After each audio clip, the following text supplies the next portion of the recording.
They say revenge is a dish best served cold. But what happens when it's served in a designer gown, on the arm of the city's most dangerous man, at the charity gala event that was meant to destroy you? Zephyrine Benjamin scrubbed toilets in a building worth more than her entire neighborhood. The elites who walked past her didn't see a woman, they saw furniture. Invisible. Worthless. Disposable. So when Miranda Carter, the CEO's ice-cold wife, slipped her that cream and gold invitation with a smile sharp as broken glass, Zephyrine knew it was a trap. A public execution disguised as charity. But Miranda made one fatal mistake. She didn't know that the quiet cleaning lady would catch the attention of Kang Dae-jung, the Korean underboss who controlled half the city from the shadows. And he was about to turn Miranda's cruel joke into her worst nightmare. If you're ready for a story about power, dignity, forbidden love, and the sweetest revenge you've ever witnessed, then you're in the right place. Hit that subscribe button and turn on notifications because this channel brings you the most addictive romance stories you won't find anywhere else. Drop a fire in the comments if you're team revenge, and let's get into this story. The fluorescent lights of Carter Technologies' executive floor hummed their usual monotonous song as Zephyrine Benjamin pushed her cleaning cart past glass offices that cost more than most people's homes. At 5:47 a.m., the building belonged to people like her, the invisible ones. The cleaners, the security guards, the maintenance workers who kept the machinery of wealth running while the wealthy slept in their temperature-controlled penthouses. Zephyrine didn't mind the early mornings. In fact, she preferred them. There was a certain peace in being surrounded by silence rather than the contemptuous stares and dismissive tones she endured during business hours. At 28, she'd learned to make herself small, to move through spaces like a ghost, to perfect the art of being unseen. Her dark skin gleamed with a light sheen of perspiration as she worked, her natural hair pulled back into a simple bun beneath the company-mandated cap. She had the kind of beauty that would have turned heads in different clothes, in different circumstances: high cheekbones, full lips, and eyes the color of warm cognac that held depths of intelligence and pain she'd learned to hide. But in her gray uniform, pushing a cart of industrial cleaners, she was invisible. That's why she was startled when the elevator doors opened at 6:15 a.m. and Miranda Carter stepped out, immaculate in a white Chanel suit, her jet black hair styled in a perfect bob, her lips painted the color of blood. Miranda Carter. Wife of CEO Victor Carter. Former socialite, current queen of the city's elite social scene, and universally known among the staff as the Ice Dragon. She ran the building's social committee, organized charity galas, and treated anyone below her tax bracket like they were gum on her Louboutin heels. "Oh," Miranda said, her voice dripping with manufactured surprise. "Zephyrine, isn't it? The cleaning girl." Zephyrine straightened, instinctively making herself smaller despite being 3 inches taller than Miranda. "Yes, Mrs. Carter. Good morning. I'm so glad I caught you." Miranda's smile was perfectly practiced, the kind she used in her Instagram photos with underprivileged children at charity events. "I wanted to personally deliver this to you." From her Hermes bag, Miranda produced an envelope. Cream-colored, heavy stock, sealed with an actual wax seal embossed with intertwined letters. The kind of invitation that cost more to print than Zephyrine made in a week. Zephyrine stared at it, confused. "I don't understand." "It's an invitation to my daughter's wedding this Saturday. Victoria is marrying Brandon Whitfield, you know, the Whitfield Hotel's heir. It's going to be the event of the season." Miranda's eyes glittered with something that made Zephyrine's stomach turn. "We're doing something special this year. A diversity initiative, if you will. We want to show that we appreciate all of our Carter Technologies family, even the support staff." The pause before support staff was deliberate, sharp as a scalpel.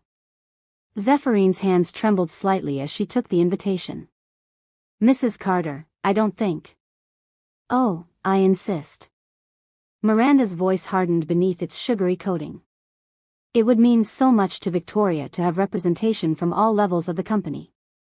Black tie, of course. The wedding is at the Grandeur Estate. I do hope you can make it. It would be so memorable." The way she said, memorable, sent ice down Zephyrine spine. Miranda didn't wait for a response. She simply turned on her heel, her perfume, something expensive and cold, lingering in the air like a threat. The elevator doors closed on her satisfied smile. Zephyrine stood in the empty hallway, the invitation heavy in her hands, and felt the familiar burn of humiliation in her chest. She wasn't naive. She knew exactly what this was. A joke. A trap. A public humiliation designed to put her in her place, to give Miranda and her elite friends someone to mock over champagne and canapes. Look at the cleaning lady trying to fit in. Did you see what she wore? How charitable of Miranda to include the help. She should throw it away. Should forget it ever happened.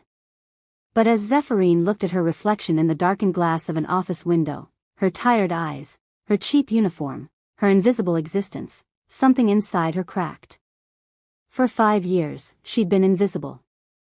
For 5 years, she'd swallowed her pride, accepted dismissive treatment, allowed herself to be erased.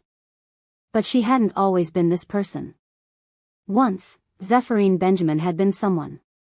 Zephyrine returned to her studio apartment in Bridgeport as the sun was rising over the city, painting the sky in shades of orange and pink that seemed too beautiful for her neighborhood. The building was old, the elevator broken more often than not, but it was hers. Barely. She set the invitation on her thrift store coffee table and stared at it like it might bite.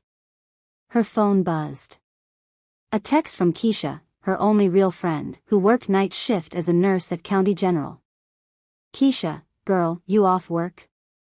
I got coffee and yesterday's donuts. Swing by. 20 minutes later, Zephyrine sat in Keisha's slightly nicer apartment, nursing lukewarm coffee while her friend examined the invitation with increasing outrage. This bougie bitch did not, Keisha said, her dark eyes flashing. Zeph, baby, this is a setup. You know this is a setup, right? I know. Zephyrine's voice was quiet.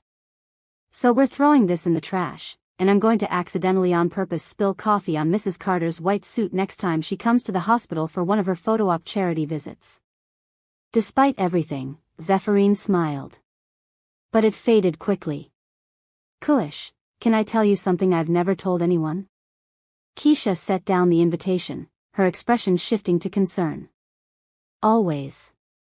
Zephyrine took a breath. 10 years ago, I wasn't cleaning buildings. I was supposed to be running one. The story spilled out. How Zephyrine had been a business prodigy, full scholarship to Columbia, MBA by 23. How she'd started her own consulting firm, Benjamin and Associates, helping minority-owned businesses secure funding and growth strategies. How she'd been featured in Forbes 30 Under 30, had been engaged to Marcus Webb, a successful attorney, had been on top of the world. And how it had all come crashing down. Marcus, charming and ambitious, had slowly isolated her from her friends and family. Then came the control, what she wore, who she saw, how she spent money. Then the verbal abuse. Then the night he put his hands on her, and she'd called it off. But Marcus Webb didn't accept rejection. He was connected, wealthy, vindictive. He destroyed her professionally, spreading rumors that she'd mismanaged client funds, that she was unstable, that she couldn't be trusted. Her clients left. Her reputation was shredded. The stress caused her mother's health to deteriorate, and Zephyrine spent every penny she had left on medical bills before her mother passed. When the dust settled, Zephyrine had nothing. No career, no money, no family, and a name that had been dragged through the mud in every professional circle that mattered. So she disappeared. Became invisible. Took the only jobs that didn't require references from her past life. Jesus, Zeph, Keisha whispered, tears in her eyes. I knew you were smart, but I didn't know. Why didn't you tell me? Because I wanted to forget. Because it hurt too much to remember who I used to be. Zephyrine voice cracked. But seeing this invitation, seeing Miranda Carter assume I'm just some uneducated cleaning lady she can humiliate for sport, something in me broke, Kush. Or maybe it woke up. So what are you going to do? Zephyrine looked at the invitation, and for the first time in 5 years, she felt something other than numbness. She felt angry. I don't know yet. But I'm not running anymore. Zephyrine's decision to attend the wedding might have remained just a decision without action if not for what happened 3 nights later at Club Azure. She wasn't a club person, but Keisha had insisted they needed a night out, and Zephyrine had reluctantly agreed. Club Azure was upscale, the kind of place that existed in the liminal space between respectability and danger. The music was good, the drinks expensive, and the clientele a mix of young professionals, trust fund kids, and people whose wealth came from sources they didn't discuss. Zephyrine wore a simple black dress, one of the few nice things she'd kept from her previous life, and had let Keisha talk her into wearing her natural hair out, a cloud of coils framing her face. She felt exposed, visible in a way she usually avoided. They were at the bar when it happened. A drunk man in an expensive suit, the kind of mediocre white guy who'd been told he was special his entire life, bumped into Zephyrine, spilling his drink on her dress. Jesus, watch where you're standing, he slurred, as if she'd been the one moving. Excuse me? Zephyrine said, her patience already thin. You heard me. God, they'll let anyone in here now. His eyes traveled over her with undisguised contempt. What, is it diversity night? The rage that had been simmering in Zephyrine for days boiled over. Listen, you entitled. Is there a problem here?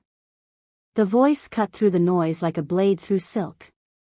Deep, accented, and carrying an authority that made everyone in the immediate vicinity go quiet. Zephyrine turned and felt her breath catch. The man standing behind her was Korean, probably in his early 30s, wearing a black suit that was tailored so perfectly it had to be bespoke. His hair was styled back from his face, revealing sharp features, a strong jaw, and eyes so dark they looked black in the club's dim lighting. He was beautiful in a dangerous way, like a knife with an ornate handle. But it wasn't his looks that made the drunk man immediately step back, mumbling an apology. It was the presence he carried, the sense that he was someone you didn't fuck with. I'm fine, Zephyrine said, though her voice came out shakier than she intended. The man's eyes moved to her, and she felt the weight of his attention like a physical thing. His expression didn't change, but something flickered in those dark eyes. Your dress, he said, gesturing to the stain. It's old anyway. I'll be fine.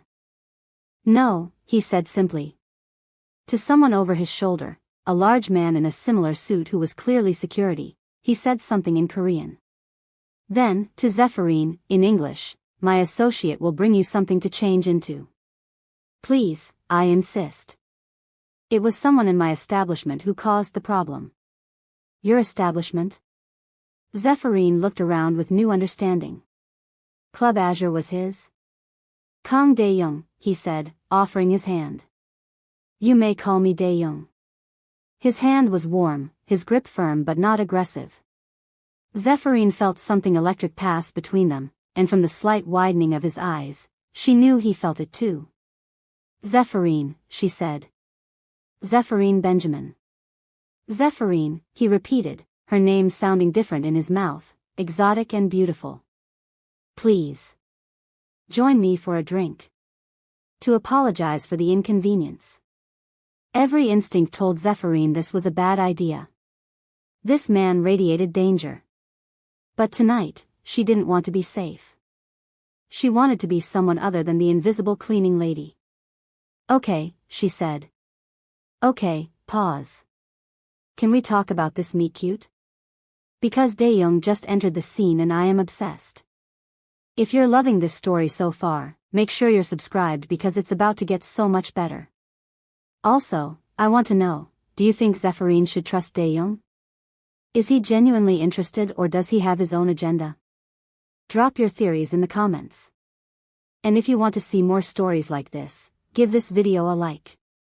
Now, let's get back to the story because things are about to get spicy. Dae-jung's private section of the club was separated from the main floor by frosted glass and velvet ropes. Inside, it was quieter, more intimate, with leather seating and low lighting that felt more like a sophisticated lounge than a club. Zephyrine sat across from him, a glass of wine she didn't remember ordering in her hand. Up close, Dae-jung was even more striking. He had a small scar above his left eyebrow, and she found herself wanting to know the story behind it. "You're not what I expected when I came out tonight," she said, the wine loosening her tongue. "What did you expect? Not to be having drinks with the owner of Club Azure?" She paused. "Or is this something you do regularly? Rescue women from drunk assholes and invite them to your VIP section?" A slight smile touched his lips. "No. You're the first. Should I feel special?" "You should feel however you wish to feel." He leaned back, studying her with an intensity that should have been uncomfortable but instead felt thrilling. "But I will say, I've owned this club for 3 years, and in that time, hundreds of thousands of people have walked through those doors. You're the first person who's made me want to leave my office to personally intervene." "Why?" Zephyrine challenged. "Because you felt sorry for me? Because you looked like you were about to destroy that man with your words, and I wanted to see it up close." His smile widened slightly. "But also because I have a weakness for beautiful women who look like they're carrying the weight of the world and refuse to put it down." Zephyrine's heart stuttered. When was the last time someone had called her beautiful and meant it? When was the last time someone had seen her as anything other than invisible? "You don't know anything about me," she said softly. "Then tell me." And somehow, in that dimly lit room, with this dangerous stranger, Zephyrine found herself talking. Not about everything, not about Marcus or her fall from grace, but about enough. About feeling invisible. About being treated as less than. About the humiliating invitation sitting on her coffee table. Dae-jung listened without interruption, his dark eyes never leaving her face. When she finished, he was quiet for a long moment. "Then, this woman, this Miranda Carter. She invited you to her daughter's wedding to humiliate you publicly?" "Yes." "And you plan to attend?" I don't know. Part of me wants to. Part of me knows it's stupid." "It's not stupid."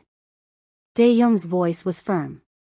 "She sees you as beneath her, so she thinks she can use you for entertainment.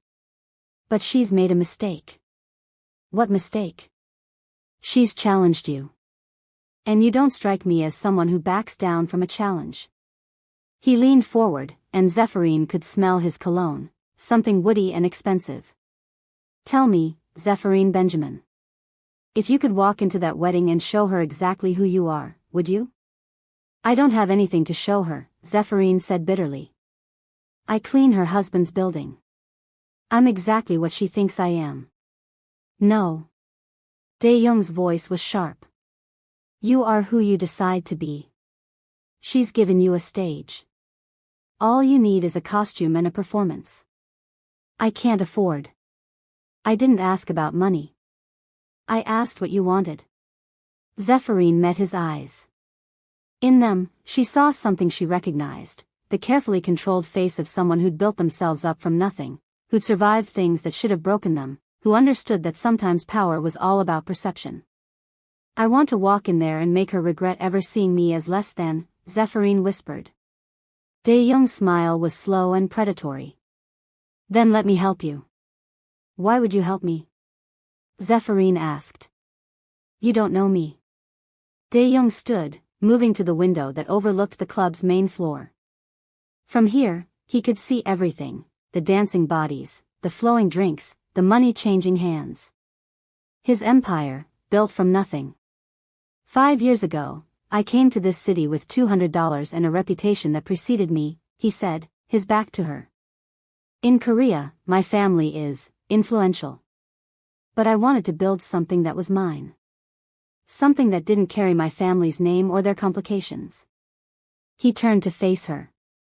I know what it's like to be underestimated. To have people look at you and see only what they want to see.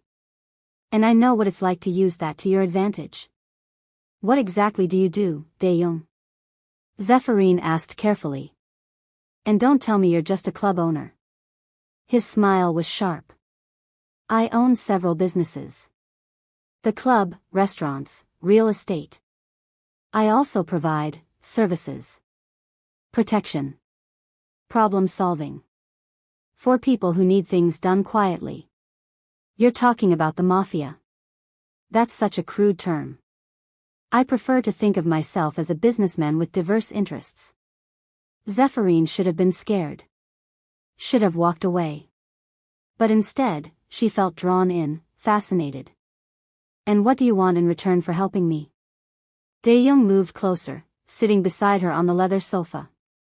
A date. That's it? You helped me pull off crashing this wedding in style, and all you want is a date? I want several dates.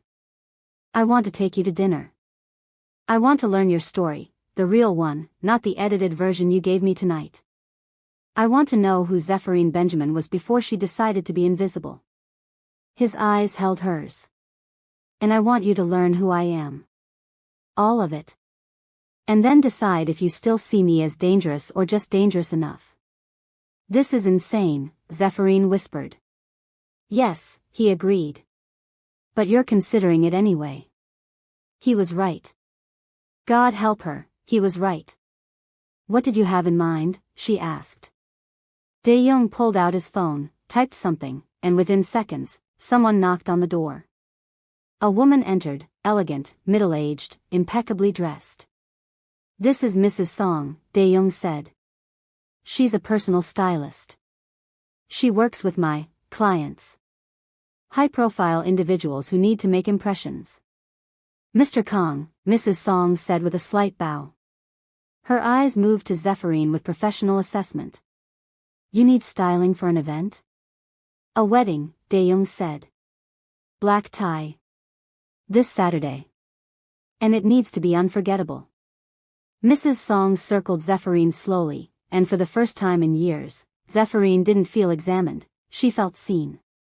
Your bone structure is exquisite, Mrs. Song murmured. And your height, we can work with this. What's the goal? Elegant? Powerful? Sexy? All of it, Dae-jung said before Zephyrine could answer. I want her to walk into that room and stop hearts. Budget? Mrs. Song asked. Irrelevant. Zephyrine's head spun. Wait, I can't let you. Think of it as an investment, Dae-jung said smoothly. You'll repay me in company. Mrs. Song, she'll need everything. Dress, shoes, jewelry, hair, makeup. And arrange for a car. Of course. And you, Mr. Kang? Will you be attending with her? Dae-jung looked at Zephyrine, a question in his eyes. This was it. The moment of decision. Accept his help and step into something she didn't fully understand, or walk away and remain invisible. Zephyrine thought of Miranda Carter's smug smile. Of 5 years of being treated like she didn't matter. Of the woman she used to be before Marcus broke her. Yes, she said, looking at Dae-jung. He'll be with me. The smile he gave her was worth every risk. The next 3 days passed in a whirlwind Zephyrine couldn't quite believe was happening. Mrs. Song took her to a private showroom where dresses that cost more than Zephyrine annual salary hung like works of art. They settled on a gown that made Zephyrine breath catch, midnight blue silk that draped over her curves like water, with a neckline that was sophisticated rather than revealing, and a slit that showed just enough leg to be powerful. The back was open, revealing her skin in a way that was elegant and daring. You look like royalty, Mrs. Song said with satisfaction. Shoes came next, Louboutin heels that made her legs look endless. Jewelry was more subtle, diamond earrings and a delicate bracelet that probably cost more than her car. But the real transformation came when Mrs. Song brought in a hair and makeup team to Zephyrines' apartment the day of the wedding. They worked for hours. Her natural hair was styled in an elegant updo with some coils left to frame her face. The makeup was flawless, highlighting her bone structure, making her eyes look luminous, her lips full and perfect. When Zephyrine finally looked in the mirror, she didn't recognize herself. She looked like the woman she'd been 10 years ago, before the fall. No, she looked better. Stronger. More herself than she'd been in a decade. Keisha was crying. Girl, you look like you're about to break hearts and take names. I just want to break Miranda Carter's smug face, Zephyrine said, but her hands were shaking. A text came through on her phone. Dae-jung, I'm downstairs. Take your time. Zephyrine's heart hammered as she took the elevator down. A sleek black Mercedes waited at the curb, and leaning against it, looking like Sin in a perfectly tailored tuxedo, was Dae-jung. His eyes widened when he saw her, and for a long moment, he just stared. Zephyrine, he breathed. Then, in Korean, something that sounded like a prayer. What did you say? She asked as he opened the car door for her. That you're going to destroy me, he said with a slight smile. And that I'm going to enjoy every moment of it. In the car, Zephyrine nerves threatened to overwhelm her. What if this is a mistake? What if I walk in there and they just laugh anyway? Dae-jung took her hand, his thumb stroking over her knuckles. Then they'll be laughing at you while you're wearing a $15,000 dress and holding the arm of the most dangerous man in the city. Let them laugh. You'll still be unforgettable. Why are you doing this? She asked quietly. Really? He was silent for a moment. Because when I saw you in that club, angry and beautiful and refusing to be diminished, I saw myself 5 years ago. And I remembered how badly I wanted someone to see me as more than what the world said I was. He met her eyes. But also because I'm selfish, and I wanted a reason to spend time with you. You could have just asked me to dinner. Where's the drama in that? His smile was teasing, but his eyes were serious. Besides, I have a feeling you and I are going to be good for each other. The Mercedes pulled up to Grandeur Estate, and Zephyrines' breath caught. The venue was spectacular, all white marble and carefully manicured gardens, with lights strung through the trees creating a fairy tale atmosphere. Luxury cars lined the circular driveway, and beautiful people in designer clothes moved toward the entrance like a migration of swans. Ready? Dae-jung asked.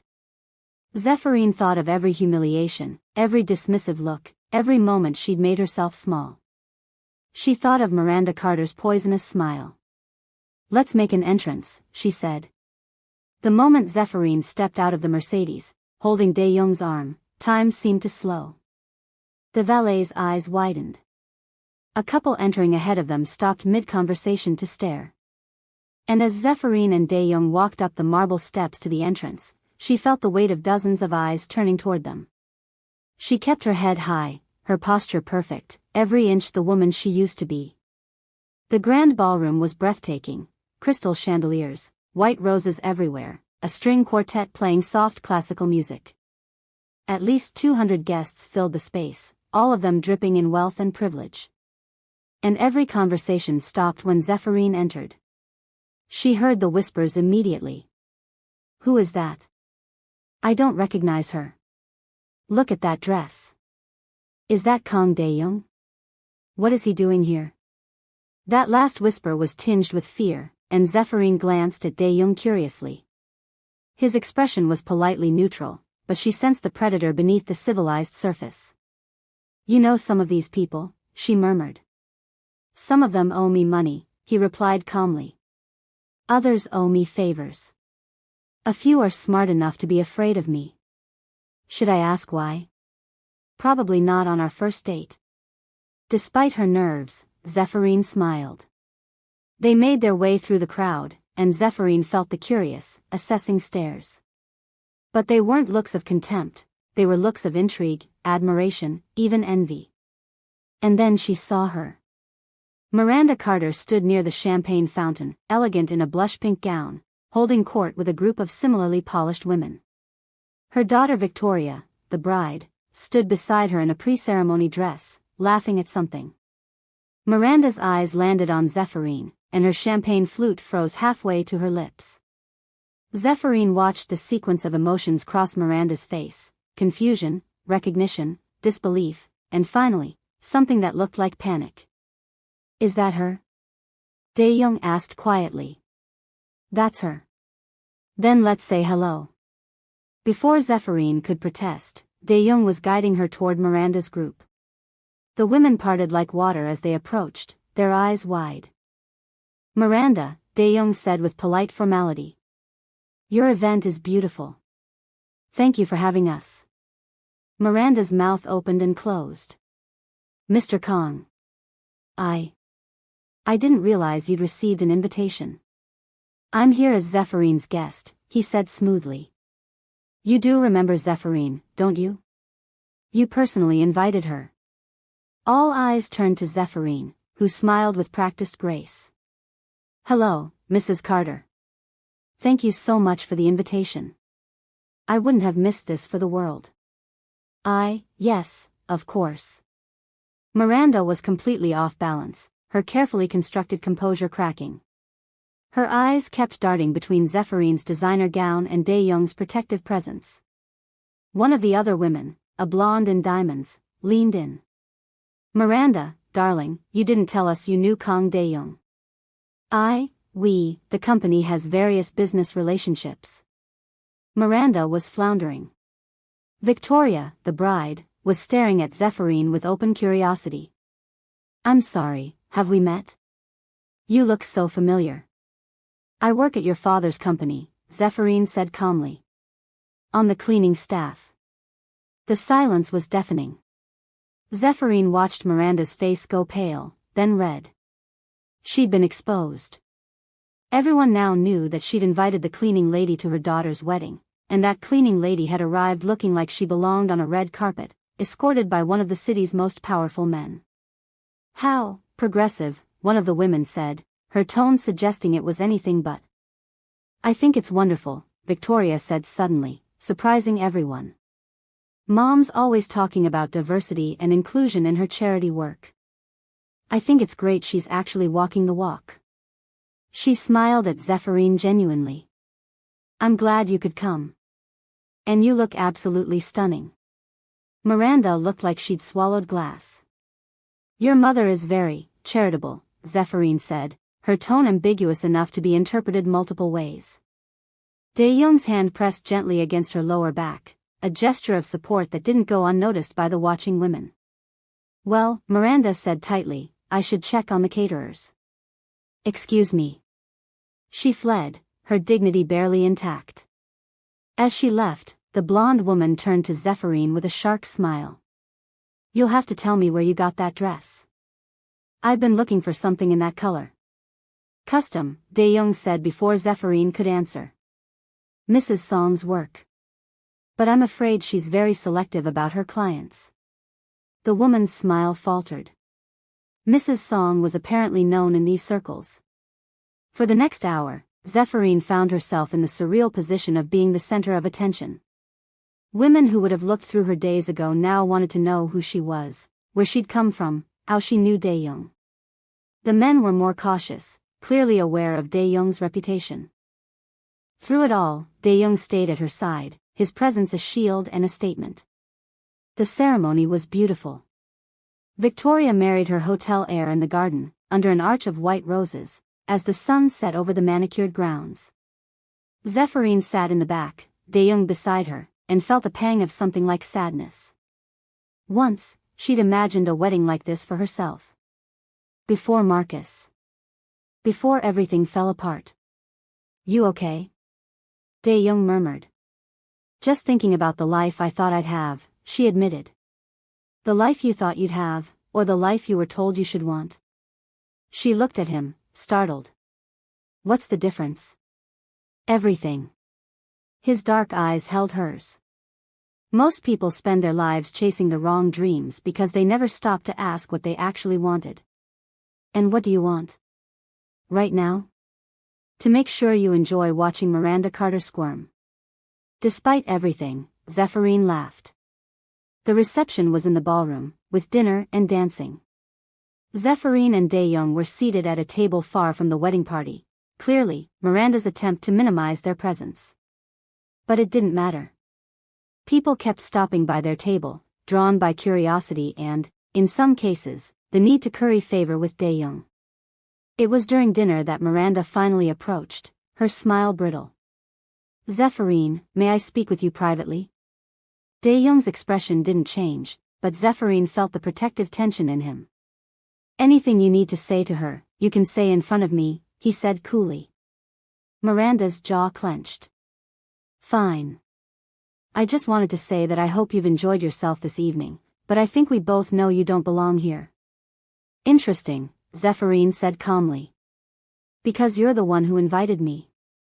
In fact, you personally delivered the invitation to make sure I'd come. So which is it, Mrs. Carter? Am I a valued member of the Carter Technologies family, or am I entertainment for your guests? You know exactly what this was, Miranda hissed, her polite mask slipping. You were supposed to show up in some cheap dress and remind everyone of their place. Instead, you... She gestured angrily at Zephyrine gown, at Dae-jung. This is ridiculous. Who are you, really? Because I know you're not just some cleaning lady. No, Zephyrine said, standing. In her heels, she towered over Miranda. I'm not just some cleaning lady. 10 years ago, I was the founder of Benjamin and Associates, one of the most successful minority business consulting firms in the city. I had an MBA from Columbia. I was in Forbes 30 under 30. I had everything. Miranda's eyes widened. And then I had nothing, Zephyrine continued, her voice steady despite the emotion underneath. I lost everything to a vindictive man who couldn't handle rejection. I lost my business, my reputation, my mother. I ended up cleaning buildings because it was the only work I could get with a destroyed reputation and no references. A crowd had gathered, drawn by the tension. Zephyrine was aware of them, but she didn't care anymore. So yes, Miranda, I clean your husband's building. I scrub the toilets your executive staff uses. And you know what I learned doing that? I learned that people like you, people with money and power and privilege, you don't see people like me. We're invisible to you. We're furniture. I didn't, Miranda started. You invited me to this wedding to humiliate me, Zephyrine said. You wanted to show off your charity, to laugh with your friends about the poor cleaning lady trying to fit in with her betters. But you made a mistake. You assumed that because I clean floors, I'm worth less than you. You assumed I'd be ashamed. Zephyrine looked around at the watching crowd, at the beautiful people in their designer clothes.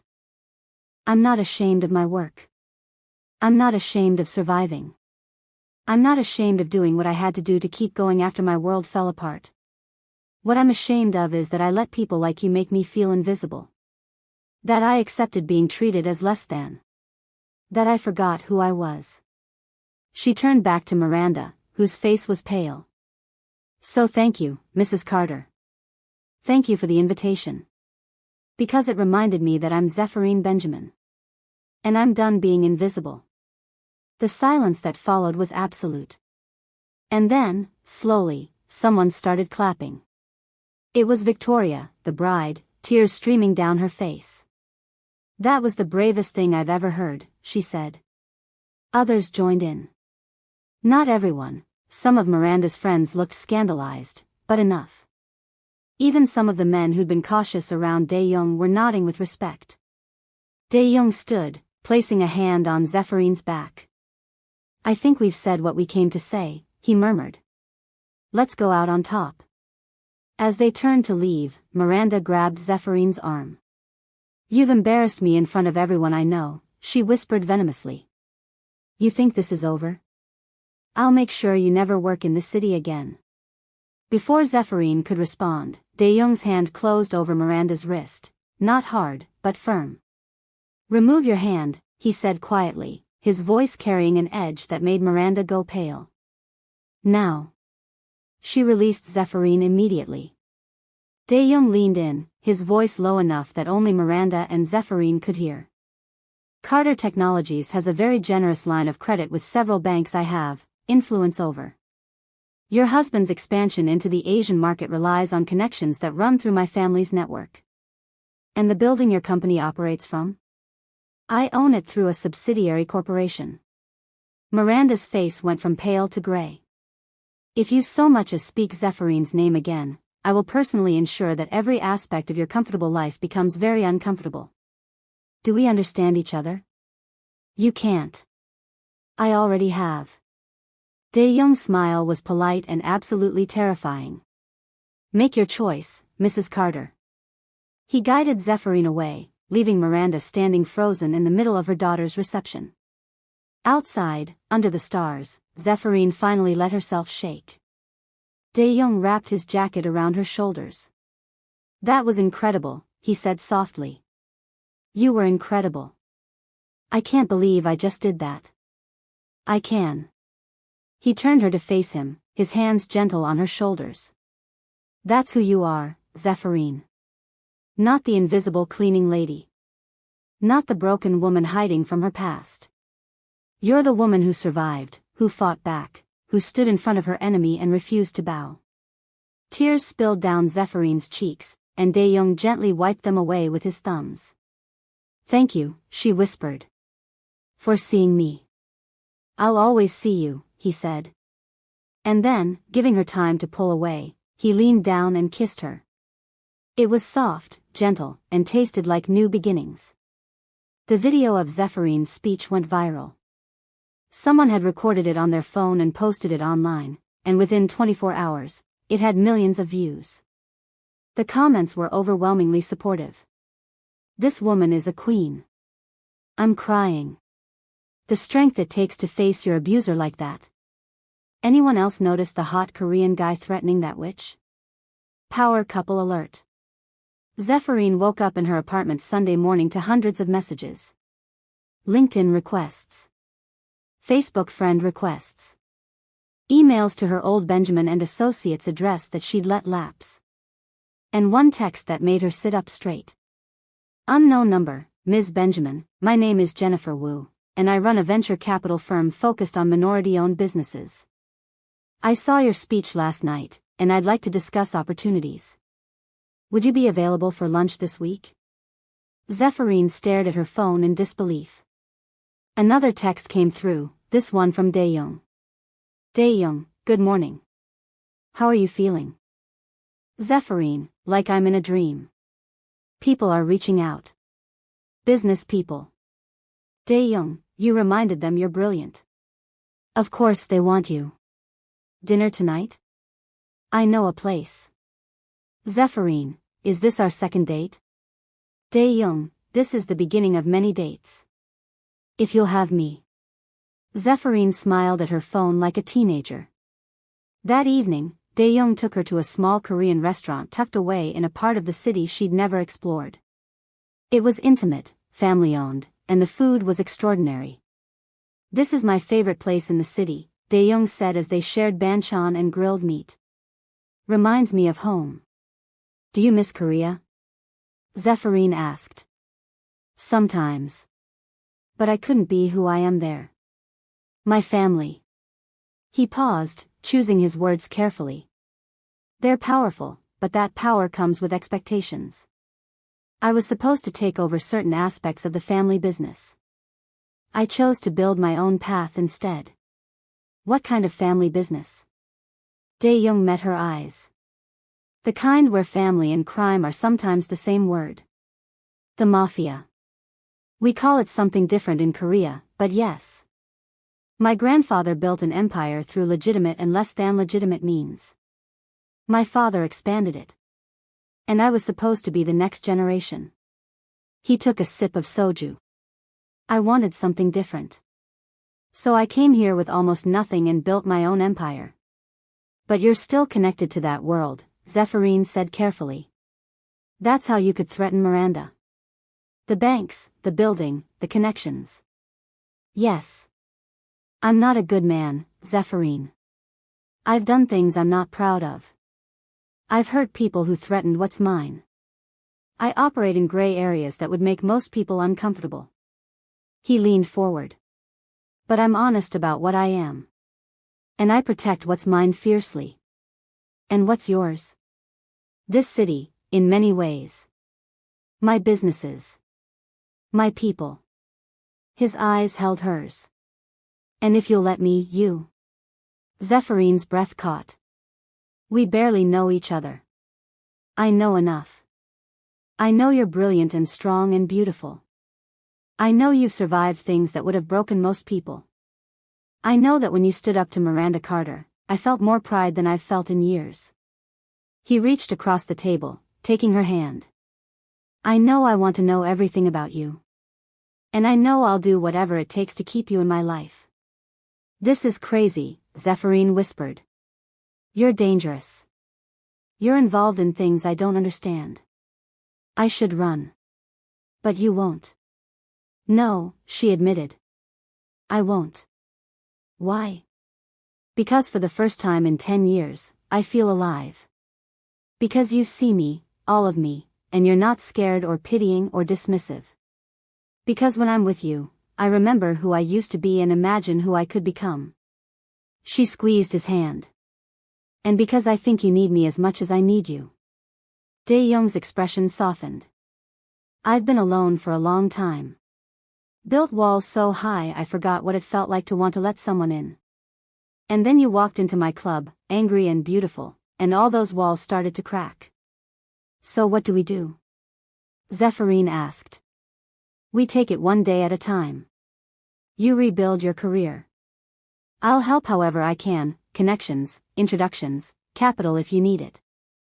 You become Zephyrine Benjamin again, the woman who deserves to be seen. And us? We see where this goes. I'll show you my world, and you'll show me yours. And we'll figure out if we fit together. What if we don't? Dae-jung's smile was slow and certain. We will. Over the next 6 months, Zephyrine's life transformed in ways she couldn't have imagined. The lunch with Jennifer Wu turned into a partnership. Jennifer's VC firm wanted to back Zephyrine in relaunching Benjamin and Associates, but with a new focus, helping women of color who'd been pushed out of their industries rebuild their careers and businesses.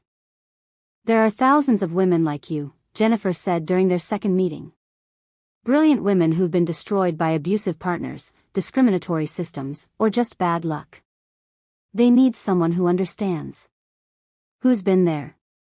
With Jennifer's backing and Dae-jung's connections, Zephyrine relaunched Benjamin and Associates. This time, it was more than a consulting firm, it was a movement. She rented office space in a building Dae-jung owned, at a rate she insisted on paying, despite his protests. She hired a small staff of women who'd been where she'd been. And she started reaching out to the women who'd contacted her after the video went viral. The stories she heard broke her heart and fueled her determination. Women who'd lost everything to domestic violence. Women who'd been blacklisted for speaking out about harassment. Women who'd been pushed out of industries they'd helped build. Zephyrine helped them rebuild. Business plans. Funding connections. Legal support to clear their names. Therapy referrals to heal their trauma. And Benjamin and Associates grew. Through it all, Dae-jung was there. Not controlling, not overshadowing, but supporting. He introduced her to business contacts. Attended her events. Listened when she needed to vent about a difficult case. But he also showed her his world. She met his associates, the men and women who ran his various enterprises. Some were legitimate business people. Others were clearly involved in activities that happened in the shadows. Zephyrine didn't ask too many questions, but she understood that Dae-jung's power came from a complex web of legal and illegal operations. Does it bother you? He asked one night, as they lay in bed in his penthouse apartment. What I do? It should, Zephyrine admitted. But I've seen too much of the legitimate world to believe it's actually more ethical. The men in suits who destroy lives legally aren't better than you, they're just more socially acceptable. That's a very pragmatic view. I'm a very pragmatic woman. She turned to face him. But I need to know, do you hurt innocent people? No. I have lines I don't cross. I protect my territory, I handle people who threaten what's mine, I operate businesses that exist in gray areas. But I don't hurt people who don't deserve it. And who decides what people deserve? I do. His honesty was stark. I'm not asking you to approve of everything I do, Zephyrine. I'm asking you to accept that this is who I am. She was quiet for a long moment. I can accept it. Because I've seen who you are when you're with me. You're kind. You're supportive. You're protective without being controlling. You've helped me rebuild my life without asking for anything in return. I asked for dates. You asked for my time. Not my obedience, not my silence, not my compliance. Just my time. She kissed him softly. That's more respect than I got from men who claimed to love me. Dae-jung pulled her closer. I do love you, he said quietly. I didn't plan to. But I do. Zephyrines' breath caught. They'd been dancing around the word for months, but hearing it spoken made it real. I love you too, she whispered. My dangerous, complicated, beautiful man. A year after the wedding, Zephyrine received an unexpected visitor at her office. Miranda Carter. She looked older, more fragile than Zephyrine remembered. The arrogance was gone, replaced by something that looked almost like humility. I'm surprised you agreed to see me, Miranda said, sitting in the chair across from Zephyrine's desk. I'm curious why you wanted to see me, Zephyrine replied coolly. Miranda took a breath. I wanted to apologize. For what I did. For how I treated you. It was cruel and unnecessary, and I've regretted it every day since. Zephyrine studied her. What changed? Everything. Miranda's laugh was bitter. After the wedding, after that video went viral, my friends started looking at me differently. Like they'd finally seen who I really was. My daughter barely speaks to me, she said I embarrassed her more than you ever could have. And my husband. She paused. He sat me down and asked when I'd become so cruel. When I'd started measuring people's worth by their bank accounts. And what did you tell him? That I didn't know. That somewhere along the way, I'd forgotten that my own mother cleaned houses to put me through school. That I'd become the kind of person who would have looked down on her. Tears filled Miranda's eyes. I became what I hated. Zephyrine felt a flicker of sympathy despite herself. Why are you telling me this? Because I need you to know that I see you now. I see what I did and who you are and how wrong I was. Miranda pulled an envelope from her purse. This is a donation to Benjamin and Associates. It's not enough to make up for what I did, but it's a start. I want to help the women you're helping. Zephyrine opened the envelope. Inside was a check for $100,000. I don't want your guilt money, Miranda. It's not guilt money. It's accountability money. Miranda stood. I can't undo what I did. But I can do better going forward. I'm working with several organizations that help women escaping abuse. I'm using my platform to actually make a difference instead of just taking photos for Instagram. She met Zephyrine's eyes. I'm trying to be better. And part of that is making amends where I can. Zephyrine was quiet for a long moment. Then, apology accepted. And I'll take the donation, not for me, but for the women who need it. Thank you. Miranda moved toward the door, then paused. For what it's worth, watching you that night, watching you stand up and reclaim yourself, it changed something in me. You were the bravest person in that room. After she left, Zephyrine sat at her desk, holding the check, feeling the strange weight of closure. That evening, she told Dae-jung about the visit over dinner. How do you feel? He asked. Honestly? Good. Like I've finally put it all behind me. She smiled. I've been thinking about something. What's that? I never want to forget where I came from. The jobs I worked, the humiliation I endured, it all made me who I am. So I want to do something. I'm listening. I want to create a scholarship fund. For women who've lost everything and are working survival jobs while trying to rebuild. Help them get the education or training they need to restart their careers. Dae-jung's smile was proud. I think that's perfect. And I want to contribute. You've already contributed so much. This isn't about what I've given you. This is about building something together. He took her hand. I've been thinking about something too. What? Moving some of my operations toward legitimacy. I'll always have connections to the family business, but I want to build something I can be proud of. Something that helps people instead of just accumulating power. What brought this on? You. Watching you rebuild your life, help other women, create something meaningful, it made me want more than just money and influence. I want to build something that matters. Zephyrine eyes filled with tears. We're really doing this, aren't we? Building a life together.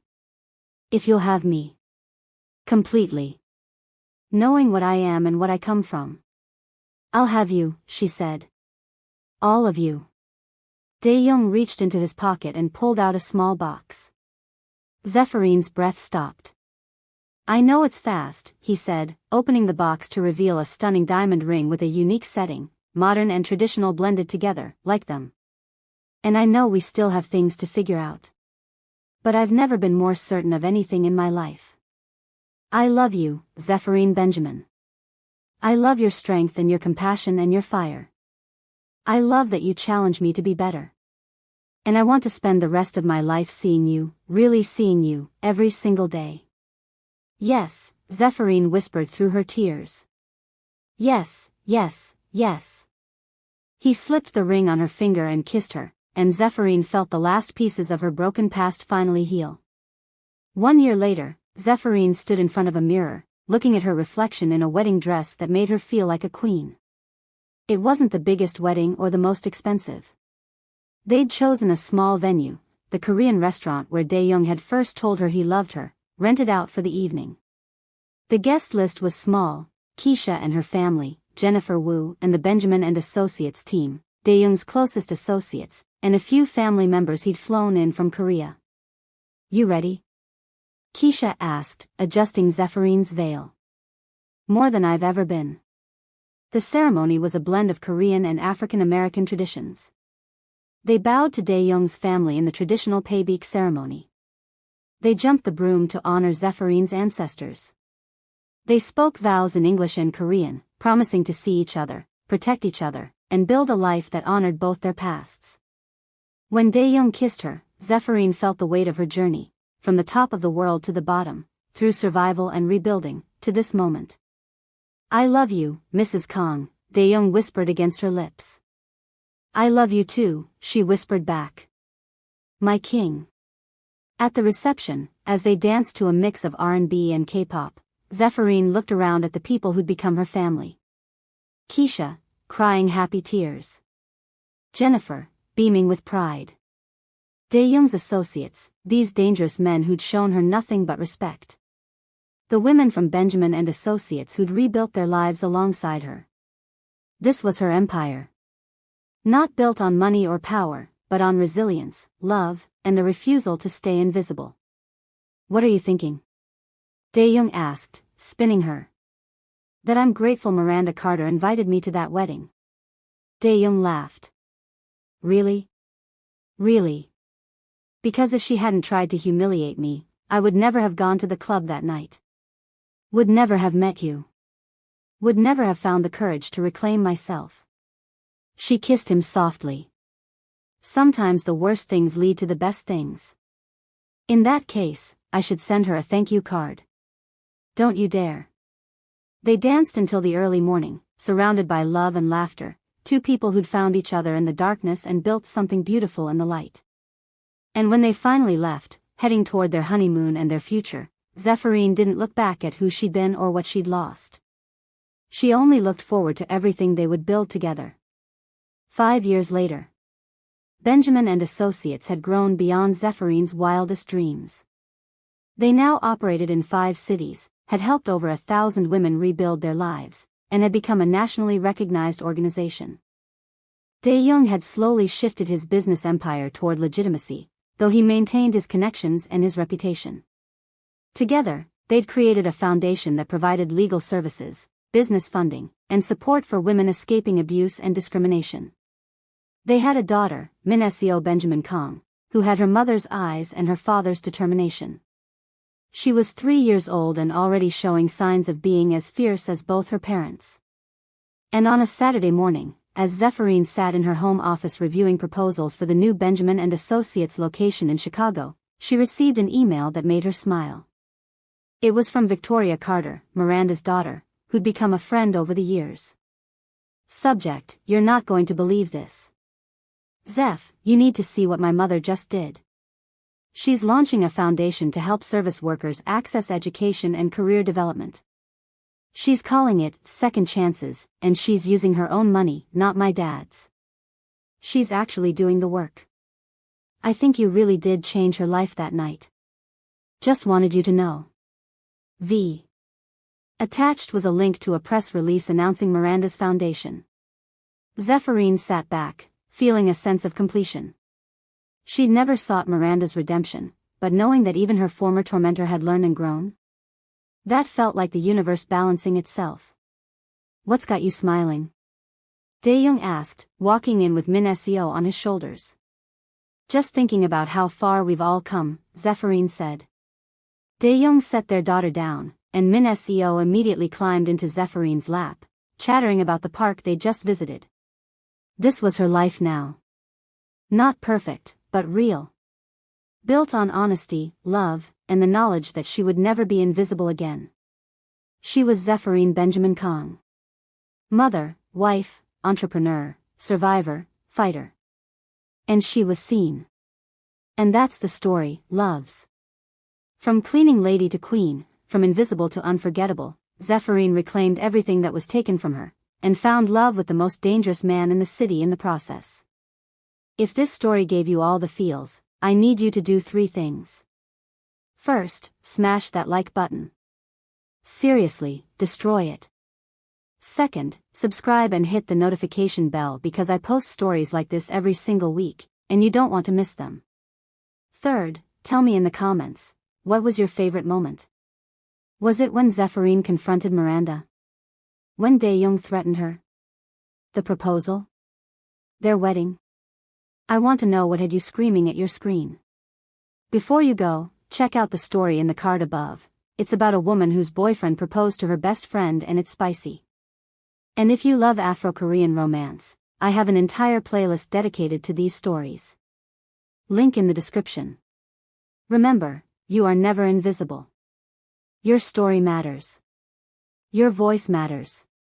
And anyone who tries to make you feel small doesn't deserve space in your life. I'll see you in the next story. Stay fierce, stay fabulous, and never let anyone dim your light. This is your girl, and I'm out. Peace.